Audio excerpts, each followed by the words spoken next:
Screenshot subdomain create করার পর আমরা ওয়ার্ডপ্রেসটা ইনস্টল করতে পারি। চলো আমরা হচ্ছে স্ক্রিনে চলে যাই, স্ক্রিনে চলে যাই দেখি।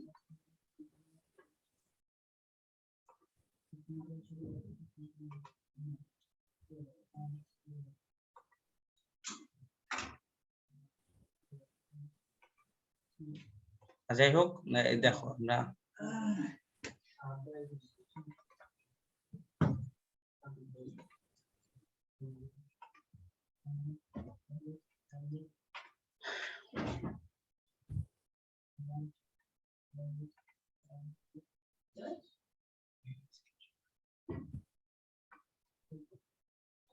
স্ক্রিন শেয়ার নেই। আচ্ছা ঠিক আছে, আমি স্ক্রিনটা শেয়ার করে নিই।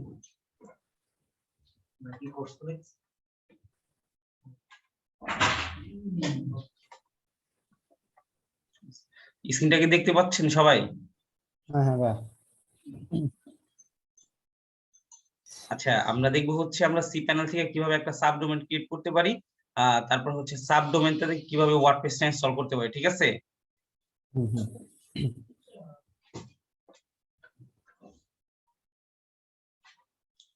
সাবডোমেন ক্রিয়েট করার জন্য আমি সি প্যানেল যে সাবডোমেন লিখে সার্চ করলেই হচ্ছে আমি অপশনটা পেয়ে যাব।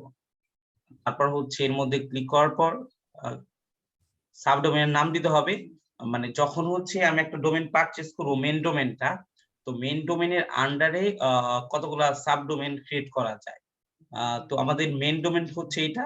মেন ডোমেনটা চেঞ্জ করা যায় না, কিন্তু সাবডোমেনটার নাম দিয়ে সাবডোমেনের সাথে ডট যুক্ত হয়ে হচ্ছে মেন ডোমেনের সাথে ডট যুক্ত হয়ে হচ্ছে আমরা সাবডোমেন ক্রিয়েট করতে পারি। তো আমাদের যে মেন ডোমেনটা, এই মেন ডোমেনের নাম হচ্ছে digitalmarketer.com। এই জায়গায় যদি হচ্ছে এখন আমরা যে কোনো নাম দিই, এই মূল ডোমেনের সাথে একটা ডট যুক্ত হয়ে হচ্ছে আমার সাবডোমেন ক্রিয়েট হবে। তো ধরো তোমার জন্য যে আমি ডোমেনটা, তোমাকে যে সাবডোমেনটা দিব সেটা হচ্ছে ধরো শুভ নামে একটা সাবডোমেন তোমাকে দিতে যাচ্ছি। তো আমি কি করতে পারি, ওই সাবডোমেনের যে ঘরটা আছে সে জায়গায় ওই নামটা লেখার পর ক্রিয়েটে ক্লিক করতে হবে। দেখো অলরেডি দেখো আমাদের এই যে এই নামে একটা ডোমেন ক্রিয়েট হয়ে গেছে, সাবডোমেন ক্রিয়েট হয়ে গেছে। সাবডোমেন কিসের জন্য বলে, কারণ হচ্ছে এটা মূল ডোমেন না, আমরা মূল ডোমেনের আগে একটা ডট যুক্ত করে নতুন ডোমেন যুক্ত করতে পারতেছি ওই ডোমেনের আন্ডারে। এর জন্য হচ্ছে এই ডোমেনটাকে বলা হচ্ছে সাবডোমেন। আচ্ছা, আমরা হচ্ছে এই ডোমেনটাতে এখন ওয়ার্ডপ্রেস ইনস্টল করব। এই ডোমেনের অ্যাক্সেস তোমাকে দিয়ে দেব। তো আমরা হচ্ছে সাবডোমেনটা ক্রিয়েট করার পর এই ওয়ার্ডপ্রেস সার্চ করলেও ওয়ার্ডপ্রেস আমরা পেয়ে যাবো, বা হচ্ছে নিচে যদি একটু স্ক্রল করি সেই ক্ষেত্রেও আমরা ওয়ার্ডপ্রেসটা দেখতে পাবো। তো ওয়ার্ডপ্রেসে ক্লিক করার পর লোকাল হোস্টে যেভাবে হচ্ছে আমরা ওয়ার্ডপ্রেসটা ইনস্টল করতাম, একইভাবে হচ্ছে আমরা লাইভ সার্ভারেও ইনস্টল করব। তো এখন যদি আমরা ইনস্টলে ক্লিক করি, ইনস্টল করার যে অপশনগুলা সেই অপশনগুলো চলে আসবে। তো আমার ফার্স্টে কি করতে হবে, ফার্স্টে হচ্ছে আমার যে সাবডোমেনটা আছে সেই সাবডোমেনটা হচ্ছে এই ডোমেন চুজ ডোমেন থেকে সাবডোমেনটা সিলেক্ট করতে হবে। তো আমি কি নামে হচ্ছে সাবডোমেনটা ক্রিয়েট করছিলাম, শুভ ডট, এই দেখো এই শুভ ডট আপনার মূল ডোমেনের সাথে অ্যাড হয়েছে। তো আমি ডাব্লিউপিটা এক্সটেনশনটা কাটা দিলাম। কাটা দেওয়ার পর হচ্ছে এই যে সেম আমি যেভাবে হচ্ছে মূল ডোমেনে হচ্ছে এই লোকাল হোস্টে ওয়ার্ডপ্রেস ইনস্টল করতাম, সেম ভাবেই হচ্ছে আমি হচ্ছে লাইভ সার্ভারেও ওয়ার্ডপ্রেসটা ইনস্টল করতে পারবো। তো আমি ইউজার নেমটা অ্যাডমিন রাখলাম জাস্ট প্র্যাকটিস পারপাস, আর পাসওয়ার্ডটা চেঞ্জ করে 1234 পাস 1234, পাসওয়ার্ডটা হচ্ছে পাস 1234। তারপরে যেভাবে আছে এইভাবে রাখি। আর এই জায়গায় আমি একটা অ্যাডমিন ইমেল দিতে পারি। তোমার ইমেলটা একটু বলো। নাফিজু NAFI NAFI জেট। আচ্ছা, তুমি হচ্ছে ওই যে এই জুমের চ্যাট বক্সে একটু দিয়ে দাও লিখে।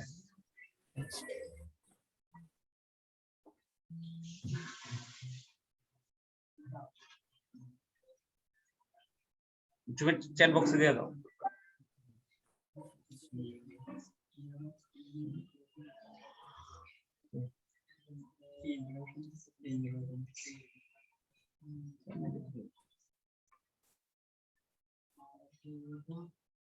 আমরা যারা যারা আছি সবাইকে হচ্ছে এক একটা করে সাবডোমেন ক্রিয়েট করে দেওয়া হবে, যাতে কোনো প্র্যাকটিস করতে কোনো প্রকার ঝামেলা না হয়।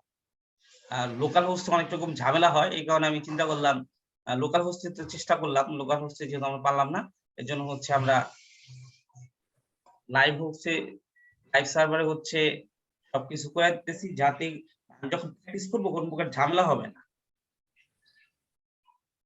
তো দেখেন ওয়ার্ডপ্রেসটা কিভাবে ইনস্টল করতে হয়। তো ফার্স্টে হচ্ছে আমার ডোমেন নেমটা চুজ করতে হবে। তো আমি যদি মূল ডোমেনটাতে ওয়ার্ডপ্রেস ইনস্টল করতে চাই, সেক্ষেত্রে মূল ডোমেনটা হচ্ছে এই জায়গা সিলেক্ট করা থাকবে। যখন আমি একটা ডোমেন কিনবো তখন মূল ডোমেনটা সিলেক্ট করা থাকবে। আর যদি আমি সাব ডোমেনে ক্রিয়েট করতে চাই, সেই ক্ষেত্রে ড্রপ ডাউন অপশনে ক্লিক করে তারপরে হচ্ছে এই জায়গা থেকে আমার যে ডোমেনটা, ওই ডোমেনটা বাছাই করে তারপরে সিলেক্ট করে দেন হচ্ছে আমার ওয়ার্ডপ্রেসটা ইনস্টল করতে হবে। তারপরে এই জায়গায় অ্যাডমিন ইউজার নেম যে কোনো কিছু, এই জায়গায় অ্যাডমিন দেওয়া আছে, তার মানে যে অ্যাডমিন দিতে হবে তা না, আপনি যে কোনো কিছু দিতে পারেন অ্যাডমিন এর জায়গায়। আর পাসওয়ার্ডটা তো আপনার মতো করে দিতে পারেন, এই জায়গায় হচ্ছে আপনার ইমেলটা দিতে হবে, আর মানে যেভাবে আছে এইভাবেই থাক। তারপর হচ্ছে জাস্ট ইনস্টল ক্লিক করলেই আমাদের ওয়ার্ডপ্রেস ইনস্টল হয়ে যাবে।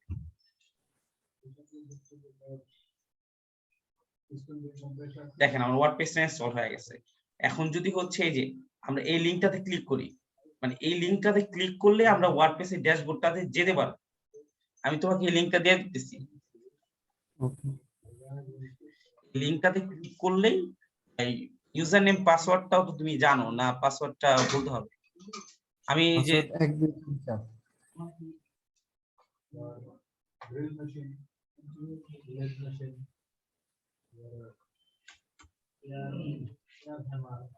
লিংকটা দিয়ে দিলাম, লিংকটাতে ক্লিক করলে ইউজার নেম পাসওয়ার্ড যাবে, ইউজার নেম পাসওয়ার্ডটা দিলে তুমি ওয়ার্ডপ্রেসের ড্যাশবোর্ডে ঢুকতে পারবা।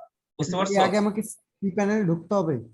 না, সি প্যানেলে তোমাকে এখন আর ঢুকতে হবে না, তোমাকে হচ্ছে এই লিংকে ক্লিক করলে ডাইরেক্ট ওয়ার্ডপ্রেসের ড্যাশবোর্ডে নিয়ে যাবে। বুঝতে পারছো? আচ্ছা। হুম। তারপরে যদি আমি যেহেতু হচ্ছে এই জায়গা লগইন করা আছি, এর জন্য হচ্ছে আমি ডাইরেক্ট ওয়ার্ডপ্রেসের ড্যাশবোর্ড চলে যাব, কিন্তু তুমি তো লগইন করা ছিল না, এর জন্য তোমার ইউজার নেম পাসওয়ার্ডটা দিতে হবে। বুঝতে পারছো? আচ্ছা। হুম।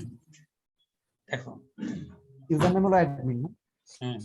আর পাসওয়ার্ডটা হচ্ছে 51234। এটা হচ্ছে আমাদের ওয়ার্ডপ্রেস ড্যাশবোর্ড। তো ওয়ার্ডপ্রেস ড্যাশবোর্ড এতদিন তো প্র্যাকটিস করতে পারো না, আমি 2-3 দিন এটা সম্পর্কে বুঝাইছি। এখন কারো কি কোনো কোয়ারি আছে এটা সম্পর্কে, যে এই অপশনটা ওয়ার্ডপ্রেসের ড্যাশবোর্ডে এই অপশনটা বোঝা যায় নাই? তোমার কি কোনো প্রশ্ন আছে যে অপশনটা বুঝো নাই স্পেসিফিকলি?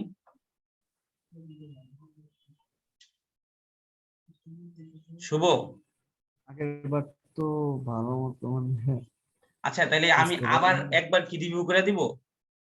হ্যাঁ দেন। আচ্ছা, ভালো হবে। আমি কিন্তু এবার ফাইনাল রিভিউ করতেছি, আমি কিন্তু প্রত্যেকদিন রিভিউ করব না। তোমাদেরকে ছাড় দিছি কারণ হচ্ছে তুমি প্র্যাকটিস করতে পারো না, এখন তো প্র্যাকটিস করার মতো ওয়ে তোমাদেরকে তোমাকে দিয়ে দিলাম, আর বাকি যারা আছে তাদেরকে দিয়ে দিব ক্লাস শেষে। তো দেখো এটা হচ্ছে মূলত ওয়ার্ডপ্রেস ড্যাশবোর্ড, আমি যত রকম কাজ আমি ড্যাশবোর্ড থেকেই করব। তো মূলত এই যে এটা হচ্ছে স্ক্রিন অপশন, আমি এই যে মূলত যে স্ক্রিনটা আছে, এই স্ক্রিনটাতে আমি কি কি রাখতে চাই, আমি যদি ওয়েলকামে দেখো ওয়েলকাম টু ওয়ার্ডপ্রেস এই মেসেজটা রাখতে চাই, সেক্ষেত্রে হচ্ছে আমি জায়গায় টিক চিহ্ন দিব, আর যদি রাখতে না চাই সেক্ষেত্রে আনচেক করে দিব। তারপর হচ্ছে এই যে ওয়ার্ডপ্রেস ইভেন্টস এন্ড নিউজ, এই অপশনটা যদি আমরা রাখতে চাই সেক্ষেত্রে টিক চিহ্ন দিয়ে রাখবো, আর যদি রাখতে না চাই আনটিক করে দিব। তাই যে কুইক ড্রাফট, তারপর হচ্ছে অ্যাক্টিভিটি, অ্যাট এ গ্লান্স, তারপরে side health check, side health check যদি আমরা রাখতে চাই তো আমরা রাখবো, না হলে হচ্ছে আনটিক করে দেবো, যাতে কোনো মানে কোনো রকম প্রবলেম না হয়, বা আমরা যখন ড্যাশবোর্ডটায় আসবো কোন রকম মানে অনেক রকম অনেক জিনিস থাকলে সেক্ষেত্রে হচ্ছে তোমার মূল যে জিনিসটা আছে সেটা থেকে তোমার ফোকাসটা নষ্ট হয়ে যাবে। আচ্ছা আমরা ওয়ার্ডপ্রেসের ড্যাশবোর্ডটা আবার রিভিউ করে নিই। একবার তোমাদেরকে দেখাইছিলাম, যেহেতু ভালো মতো বুঝো নাই বা প্র্যাকটিস করতে পারো না, এর জন্য আমি আবার রিভিউ করে নিচ্ছি। এটা হচ্ছে পোস্ট অপশন। তো আমরা যদি ওয়ার্ডপ্রেস ওয়েবসাইটে কোনো পোস্ট করতে চাই, যেমন হচ্ছে যারা ব্লগার আছে যারা হচ্ছে লেখালেখি করে বা বিভিন্ন নিউজ সাইট আছে, তারা কিন্তু নিয়মিত পোস্ট করে। যেমন হচ্ছে আজকে একটা নিউজ হইলো, ওই নিউজ নিয়ে পোস্ট করে যে আজকে এটা হইলো, বা আজকে খেলার নিউজ হইলো সেটা নিয়ে পোস্ট করে। তো এরকম হচ্ছে আমরা ওয়ার্ডপ্রেস দেওয়া পারবো, ওয়ার্ডপ্রেস ওয়েবসাইটেও আমরা এরকম করতে পারবো। সেক্ষেত্রে আমার কি করতে হবে, আমি যদি কোনো পোস্ট করতে চাই সেক্ষেত্রে হচ্ছে আমি পোস্ট অপশনে আসবো। পোস্ট অপশনে আসার পর হচ্ছে এড নিউ অপশনে আসবো। এড নিউ অপশনে আসার পর দেখো, তারপর হচ্ছে আমি আমার পোস্টের যে কোনো একটা নাম দিব। যে কোনো একটা নাম দিলাম। পোস্টের যে টাইটেলটা থাকবে সেটা আমি দিব। দেওয়ার পরে জাস্ট আমি পাবলিশ করে দিব। তাহলে হচ্ছে আমার পোস্টটা একদম লাইভ হয়ে যাবে, যে কেউ দেখতে পাবে। আর এই জায়গায় হচ্ছে আমি কনটেন্ট গুলা সাজাবো স্টেপ বাই স্টেপ। আমি হেডিং নিতে চাইলে হেডিং নিব, প্যারাগ্রাফ নিতে চাইলে প্যারাগ্রাফ নিব। আমরা মূলত হচ্ছে ওয়ার্ডপ্রেস এর বেসিক যে এডিটরটা আছে, এই এডিটরটা আমরা কাজ করব না। এর জন্য হচ্ছে আমি এটা জাস্ট দেখাইলাম। যদি আমি বেসিক এডিটরতে কাজ করতে চাই, সেক্ষেত্রে যে প্যারাগ্রাফ চাইলে আমি জাস্ট প্যারাগ্রাফটা নিতে পারি। তারপর হচ্ছে আমি যদি চাই হচ্ছে ইমেজ নিতে, ইমেজটা আমি নিতে পারি। এই যে ইমেজের অপশন চলে আসে। আমি যদি কোনো ইমেজ এই জায়গাতে হচ্ছে দিতে চাই, সেক্ষেত্রে এই যে আমি আপলোড অপশনে যদি ক্লিক করি, সেক্ষেত্রে ডাইরেক্ট আমাকে নিয়ে যাবে হচ্ছে, এই দেখেন আমি ইমেজটা আমার পোস্টে আমি দিতে পারতেছি। এইভাবে হচ্ছে আমি আমার হেডিং, তারপর হচ্ছে আমার একটা পোস্টে যা যা লাগবে আমি সবকিছু দিতে পারবো। তো এইটা হচ্ছে পোস্টের মানে মূলত শর্ট রিভিউ। আমরা বিস্তারিত পোস্ট যখন হচ্ছে আমরা আমরা মূলত কাজ করব হচ্ছে ওয়ার্ডপ্রেস এর যে মানে অনেক কাজ করা যায় এরকম যে পেজ বিল্ডার গুলো আছে, ওই পেজ বিল্ডার গুলা নিয়ে। তো এর জন্য আমরা বেসিক যে পেজ বিল্ডারটা আছে, পেজ বিল্ডার মূলত কি, পেজ বিল্ডার দিয়ে আমরা নতুন নতুন হচ্ছে পেজ ক্রিয়েট করতে পারবো। একটা পেজে যত একটা ওয়েবসাইটের পেজে যত রকম ফাংশন আছে, সব রকম ফাংশন হচ্ছে আমরা ওই পেজ বিল্ডার গুলা দিয়ে অ্যাড করতে পারবো। এটা হচ্ছে পেজ বিল্ডার। ওয়ার্ডপ্রেস এর ডিফল্ট যে পেজ বিল্ডারটা আছে, এটা তো খুব সামান্য কাজ করা যায়। এর জন্য হচ্ছে আমরা এক্সট্রা যে পেজ বিল্ডার বা পেজ যে পেজ বিল্ডার গুলো আছে, যেমন হচ্ছে এলিমেন্টর, এই টাইপের যে পেজ বিল্ডার গুলা, এই পেজ বিল্ডার গুলাতে আমরা কাজ করব মূলত। আচ্ছা, আর 10 মিনিট পরে হচ্ছে এই লিঙ্কটা ক্লোজ হয়ে যাবে, যেহেতু আমরা হচ্ছে ফ্রি ভার্সন ইউজ করতেছি। আবার জয়েন করে নেবেন সবাই। তারপর হচ্ছে মিডিয়া অপশন। মিডিয়া অপশনটা কি, আমি যে একটা মাত্র একটা পিকচার আপলোড করলাম, মানে হচ্ছে মিডিয়া যত কন্টেন্ট আছে, যেমন হচ্ছে ভিডিও, অডিও, ইমেজ, অ্যানিমেশন, যত রকম কন্টেন্ট আছে, সব হচ্ছে মিডিয়া অপশনটাতে জমা হবে। মানে আমাদের ওয়েবসাইটের যত রকম কন্টেন্ট আছে, সব হচ্ছে এই মিডিয়া অপশনে জমা হবে। বিশেষ করে ইমেজ, ভিডিও, অডিও, অ্যানিমেশন, এগুলা হচ্ছে আমার এই মিডিয়া অপশন জমা হবে। আর ওয়েবসাইটটা মূলত ওই ডাটার মতো আর কি। ওয়েবসাইটটা মূলত কি, কেউ কি বলতে পারবেন?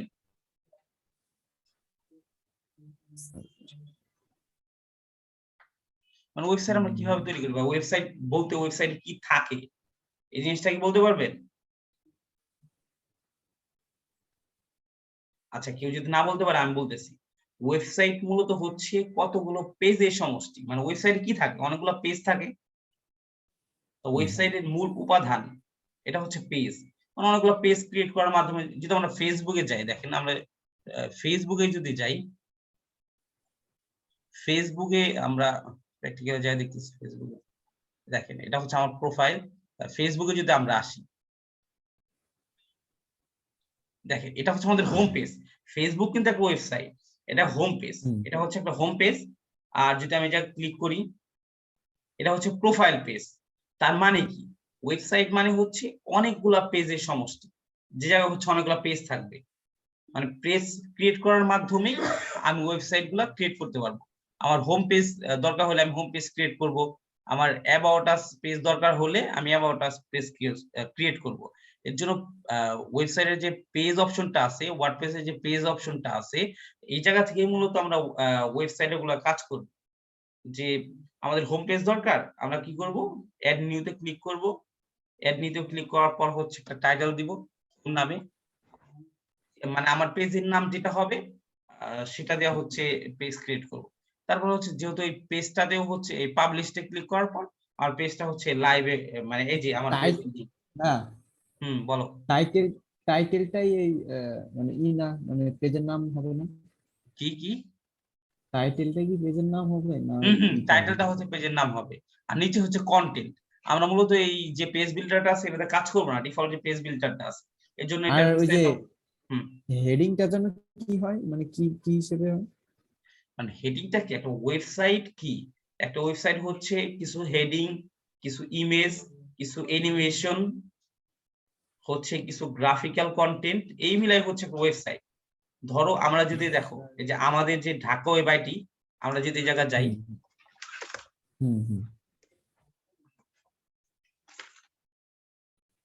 এগুলো নিয়ে কিন্তু আমার মনে হচ্ছে তুমি একদমই পড়াশোনা করো না। এক কোশ্চেন কিন্তু বারবার করা যাবে না, এগুলো নিয়ে পড়াশোনা করতে হবে, বাসায় প্র্যাকটিস করতে হবে। যেহেতু প্র্যাকটিস করতে পারো নাই এর জন্য কিন্তু আমি কিছু বলি নাই। তো নেক্সট টাইম যদি একই জিনিস আমি এক টপিক যদি বারবার তোমাকে বুঝাই, সেক্ষেত্রে কিন্তু খুবই লেন্থি প্রসেস হয়ে যাবে, আর তাড়াতাড়ি শেষও করতে পারবে না। এর জন্য অ্যাট লিস্ট প্রত্যেকদিন 2 থেকে 3 ঘন্টা তোমার নিজের প্র্যাকটিস করতে হবে। দেখো এই যা হচ্ছে আমার ঢাকা ওয়েব আইটির ওয়েবসাইট। তো এই ওয়েবসাইটে কি কি আছে দেখো, একটা ব্যানার ইমেজ, এটা হচ্ছে হেডিং, দেখো একটা হেডিং কিছু কন্টেন্ট, মানে ওয়েবসাইটটা তৈরি হয় কিছু হেডিং, কিছু কন্টেন্ট, কিছু ইমেজ, এটা সমন্বয় হচ্ছে একটা ওয়েবসাইট তৈরি হয়, বুঝতে পারছো? জি জি বাটন, তারপরে একটা মানে ওয়েবসাইটের যে উপরের যে অংশটা এটাকে বলা হচ্ছে হেডার, আর নিচের যে অংশটা এটাকে বলা হচ্ছে ফুটার। উপরের যে অংশটা সেটাকে বলা হচ্ছে হেডার, নিচের যে অংশটা সেটাকে বলা হচ্ছে ফুটার, বুঝতে পারছো? জি আর যাই হোক, তাহলে আমরা ওয়ার্ডপ্রেসে ড্যাশবোর্ডে চলে যাই।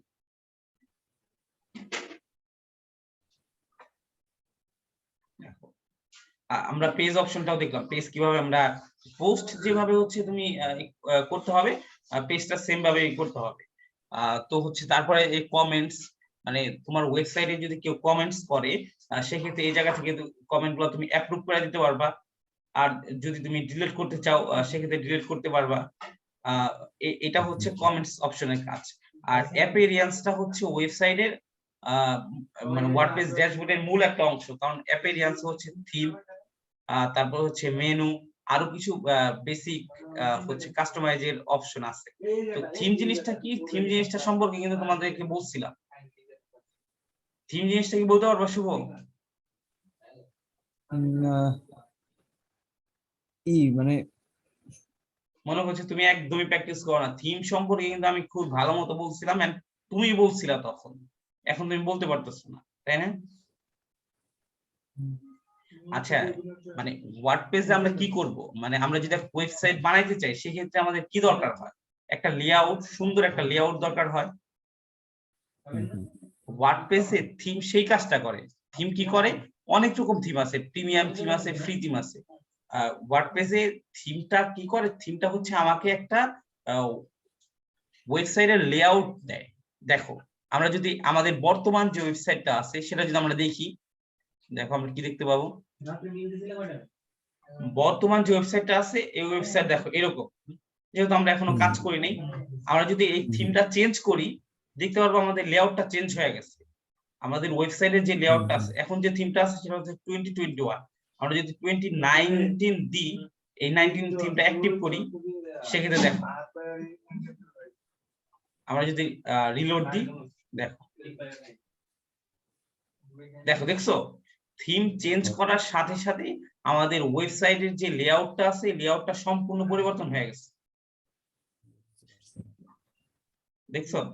আর থিম হচ্ছে এটা, মানে আমাদের ওয়েবসাইটের লেআউটটা পরিবর্তন করার জন্য আমরা থিম ইউজ করি। মানে অনেক সুন্দর সুন্দর ব্যাকগ্রাউন্ডটা থিম আর আছে। কি, মানে ওয়েবসাইটের পুরো ব্যাকগ্রাউন্ডটা চেঞ্জ হ্যাঁ করে হ্যাঁ দেওয়া। হ্যাঁ, ব্যাকগ্রাউন্ড বলতে ওয়েবসাইটের যে লেআউটটা আছে এটা চেঞ্জ করার জন্য ব্যাকগ্রাউন্ড বলতে পারো, সমস্যা নেই।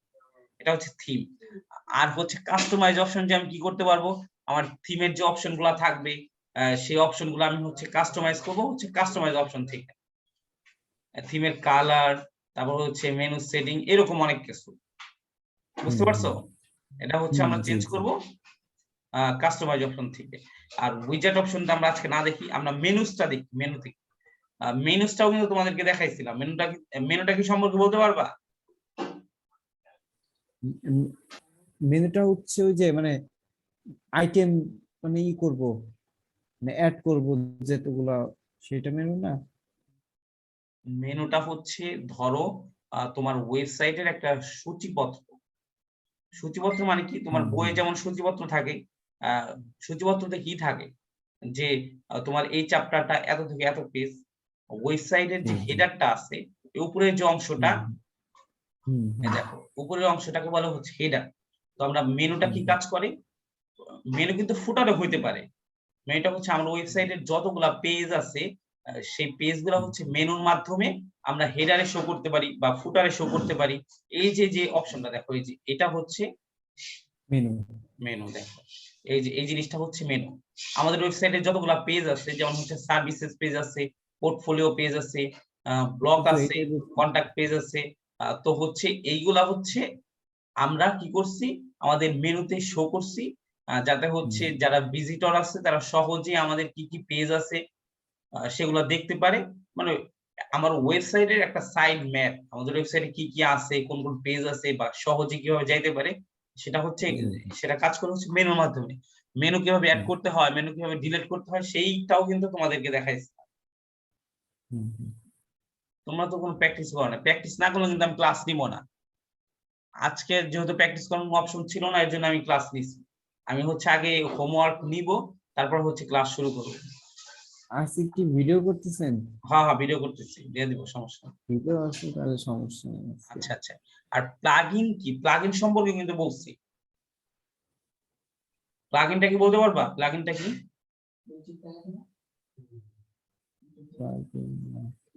না, তুমি এরকম চলতে থাকলে তুমি কিছুই করতে পারবে না, বুঝতে পারছো? শুধু ক্লাস করায় যেমন, তুমি শুধু ক্লাস করবে।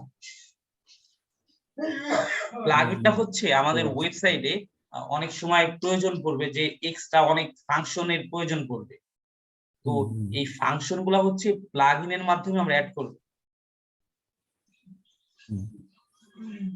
মানে আমাদের যে এক্সট্রা ফাংশন গুলোর প্রয়োজন পড়বে, তখন হচ্ছে আমরা প্লাগইন ইনস্টল করার মাধ্যমে আমরা হচ্ছে